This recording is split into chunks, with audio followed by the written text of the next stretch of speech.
Hello! In today's video, we are going to be talking about how I started my business at 16 years old and I was making six figures by the age of 17, but I actually want to focus on the things that I did wrong to help other young entrepreneurs make more money more quickly than I did. So if that's something that you think would be interesting, go ahead and keep watching.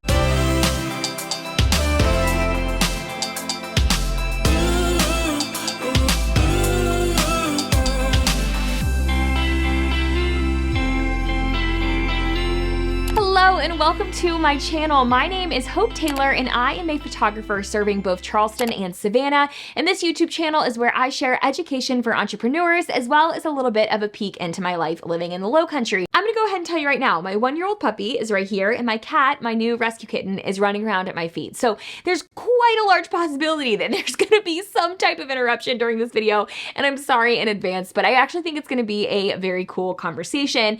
I started my business when I was a teenager, 10 years ago, so I'm now in my late 20s, and I made a lot of money very quickly. But I did that because I was working really freaking hard around the clock, and I made a lot of mistakes in the early seasons of my business. So I really want to focus on 3 things in this video that I believe that I did wrong in the first few years of my business, and mistakes that I made specifically because I was a young entrepreneur. So I want to talk to my other young entrepreneurs out there in the world. If you are in middle school or high school and you're considering starting a business, or you've already started a business, I want to give you some ways to learn from my mistakes and give you 3 things that I wish that I had done better or done sooner to have a more successful business and set me up for success, and maybe even just avoid some of the mistakes that I made that resulted in me having to relearn things later on in my business. So before we dive in, I have a really fun quiz for you to take actually as a freebie in the description below. It is completely free, like I mentioned, but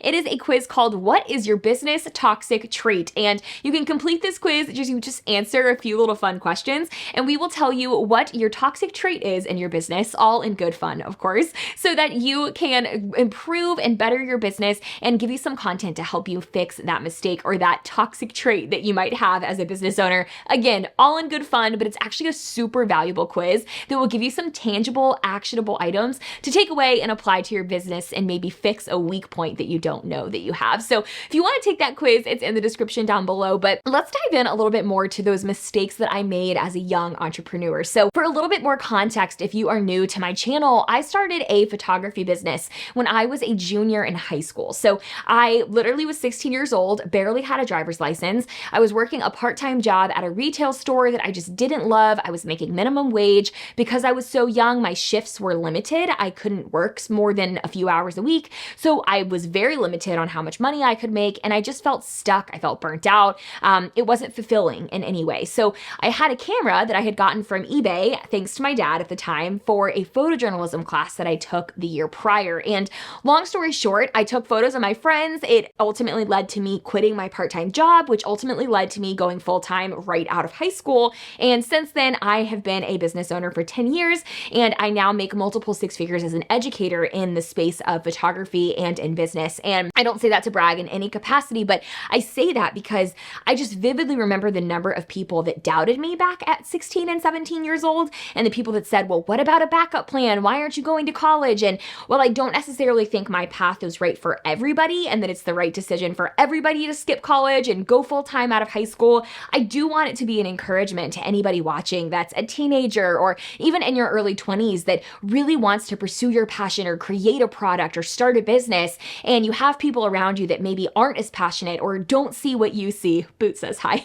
And I just want it to be an encouragement to you that it is something that you can do. If I can do it, you can do it. You're never too young to start. So I hope that that is an encouragement to those of you that are watching that are considering starting a business while you're young. But the 3 things that I want to dive into today that are mistakes that I made in those first few years, a lot of them are social based and mental based. I had a lot of mental blocks and a lot of struggles with starting a business in kind of a rough public high school and dealing with the opinions of my peers as well as the advice from the people that were older than me, like my parents, whose input I really valued and admired, and how I took those 2 things and let it influence the way that I ran my business and the decisions that I made. So the first mistake that I feel like I made was that I didn't take myself seriously soon enough. I didn't give myself permission to show up and act like a business owner because I felt like other people were judging me and that nobody else believed that I was capable of what I wanted to do.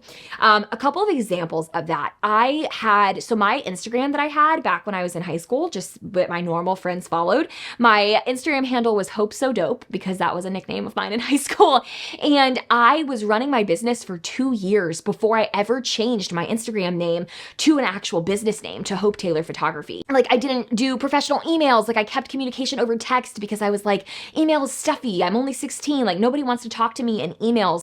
And I just kind of kept myself in this box of like, who do you think you are? Why are you trying to pretend that you're this professional business owner when you barely have a driver's license? And I kind of told myself these lies that other people were going to mock me and make fun of me if I pretended to be something that I wasn't. But I think that the lie that I was telling myself there was I was actually just trying to stay comfortable. Like, I didn't want to push myself outside of the box of just being the fun girl with the camera that can take cute photos. It made me nervous to show up in a really professional way because I didn't know what that would mean. Like, would that make my business blow up? Would that make all of my friends judge me and think that I was lame? Like, what was that going to mean? And I really wish that I had not let that be a thought process that even crossed my mind, because when I finally did make the shift in my messaging and my professionalism and showing up like a business owner, both on all of my social media platforms and in my client communication, and just in the way that I viewed my business, the way that I took payments, the way that I expected people to respect my time, all of those things. I wish that I had done that sooner, because once I did, my business grew tenfold, and anybody in my life that mattered, any of my friends that were really close friends that mattered to me, they didn't bat an eye at any of those things that I changed. And I wish that I had told myself, like, hey, nobody's going to take you seriously unless you do. You get to set the precedent for the way that people view you and the way that people treat you and whether or not your business is taken seriously. And if you don't take your business seriously and you don't show up professionally, why should anybody else believe that? And I don't say that to be like intimidating, but I just say it to give you permission to show up as a professional. Show up as a professional photographer. If people ask what you do, say, I'm a photographer. Change that Instagram handle to your business name. Make that website. Make that really fancy email signature. Expect payments and contracts on time. Give yourself permission to act as an actual business, because the sooner that you do that, the more seriously that your business is going to be taken, the more that people are going to respect your time. And as a result, the faster your business is going to grow. And I really believe that. So the first mistake I made is that I didn't take myself seriously or allow myself to be professional as early on as I wish that I had. The second thing is that I let my friends' opinions at school impact the way that I marketed my business. And back then, that meant that I was just nervous to have like a brand voice, like to talk on Instagram and say, I'm now booking, sessions for the spring, or I have 4 dates left available for the winter time, or here's this class that I'm teaching, here's this new thing that I'm doing. I was scared to put myself out there in that capacity and take headshots and photos of myself because I knew that I would probably be made fun of at school, or that my friends would have something to say about it, or that the girls that I was going to go to class with the next day were going to see those embarrassing Insta stories of me talking to the camera. And I let that eat me up. I really cared about other people's opinions. And I've learned a lot about that in the last 10 years. And the fact that the people who actually matter and really care about you are not going to bat an eye at that. And the people that do have something to say about it, because I have lots of stories of being bullied about starting a business, a lot of those people have come back around and tried to book me for a session since then. So I guess the encouragement or the lesson in that is to really try to put blinders on to the opinions that you let speak into your goals and your business and your dreams. My pastor back in Virginia, his name's Pastor Daniel Floyd, he gave a message years and years and years ago about the concept of kitchen table friends. And I tell a lot of people this when I'm giving them business advice. And basically the message was that you kind of have different levels of friends in your life, different ways that you let people into your life and into your day to day. And level 1 is just kind of like a normal friend that, like, when they come over, they bring wine, they knock on the door, they keep their shoes on, they don't come in until you've come and answered the door, and maybe they don't like make themselves at home. They just stand at the bar and you guys chat and they leave, right? So the second level of friend is maybe they knock before they come in, maybe you guys stand at the bar together and chat, maybe you run errands together, and that's great. But kitchen table friends are the people that just let themselves in, kick their shoes off, and y'all sit at the kitchen table and have serious life conversations together. other. And those are the only friends, the only people in your life that you should let into your business, that you should let speak into your life and into any of the exciting things that you're doing. And they're the only opinions that you should weigh when you're thinking about putting yourself out there and making that embarrassing Instagram story and posting that reel that you know is going to help propel your business forward. The only opinions that you should even let into that area of your life are your kitchen table friends. So I really started to put blinders on. And if I had something in my business I was excited about, I didn't even tell anybody about it except for that core group of kitchen table people in my life, one of which is my mom, that I knew would be excited for me and speak life into my ideas. So the second lesson is just to really put blinders on to whose opinions you weigh when you are making decisions about how to put yourself out there as a business owner, and know that ultimately 5-10 years down the road, the opinions that you might be worried about, if you're in my shoes where you're in high school or middle school or college even, and you're worried about other people's opinions, those opinions will not matter 5 or 10 years down the road when you're running a successful business that you're really proud of. The last mistake that I believe that I made, and is still an active work in progress in my business, is that I had absolutely zero concept of work-life balance and boundaries. And I am a huge believer in hustle. I think that this concept of work-life balance and working as little as possible and all of those things is really common right now. It's kind of a buzzword, trendy type of topic. And I think it's really important. Having work-life balance is so important. But I do believe that in order to grow a successful business, there has to be seasons of hustle. There has to be seasons of late nights and exhaustion and working really, really hard. So I'm not discrediting that. I'm not saying that there's no such thing as seasons of hustle, because I still have those. But I do think that there is such thing as being a teenager and somebody in your early 20s who is trying to build a business while also building their identity. And I let my brand and my business consume me to the point that I had this like meltdown in my 20s of like, who even am I? Like, I don't know who my personality is outside of this brand that I've built. Like, do I have hobbies? Like, I don't even know, because I've just been working since I was 15 or 16.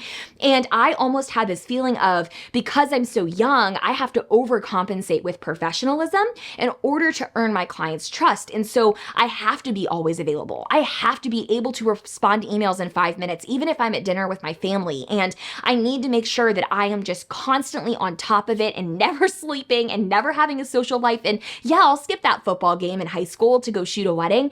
And I really prioritized work over anything else. Again, there are going to be seasons where that has to happen, but it was years. It was not a season. It was years, the first 4 to 5 years of running a business, where I ran myself into the ground. And instead of setting clear work hours and boundaries of when I would respond to communication and what days I would and wouldn't accept shoots and blocking weekends and dates and trips off for myself and my family, I didn't do any of that. And I actually think that if I had done that sooner, not only would I have not experienced the burnout and the meltdown that I experienced when I hit my 20s, but I believe that my business would have been more successful for it, because I actually believe that setting boundaries in your business and boundaries with communication and just even limiting your availability creates more demand and a scarcity around your offers that customers love. And I just really, really wish that I had given myself permission to say like, hey, this is enough. 8 shoots a week is too many. Like, instead, I'm gonna raise my prices and cut debt back on time. And just because I'm 16 doesn't mean that I'm not worthy of that. So just give yourself permission to set those boundaries and live your life as a normal teenager or a normal 20-something, because those two things can coexist.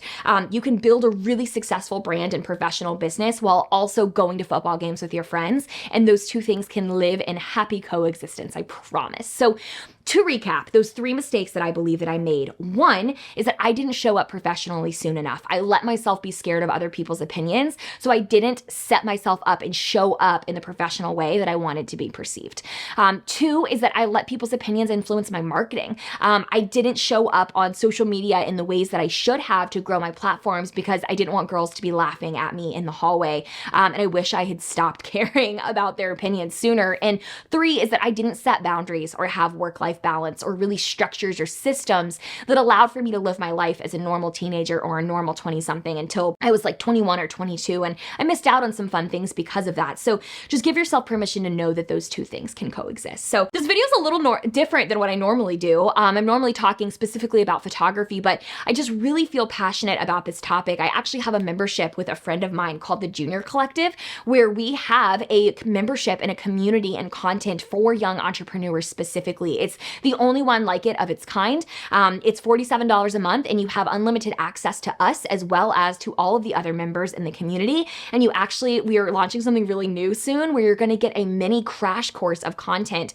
of how to start your entire business right when you jump into the membership. So we're super stoked about that. I mentioned that quiz that's linked in the description down below if you want to find out your business toxic trait and get some free content from us to help you maybe fix a weak point of your business and also just all in good fun. That's linked in the description. We would love to have you take that quiz. Let me know in the comments if you're a young entrepreneur that tuned into this. Nothing makes me happier than knowing that I'm able to reach other young business owners and teenagers that might want to pursue something outside of the usual college path. So let me know in the comments down below. I'd be so grateful to have you subscribe and like this video. Thanks so much for being here. I post videos every single Monday, and I'll see you next time. Bye.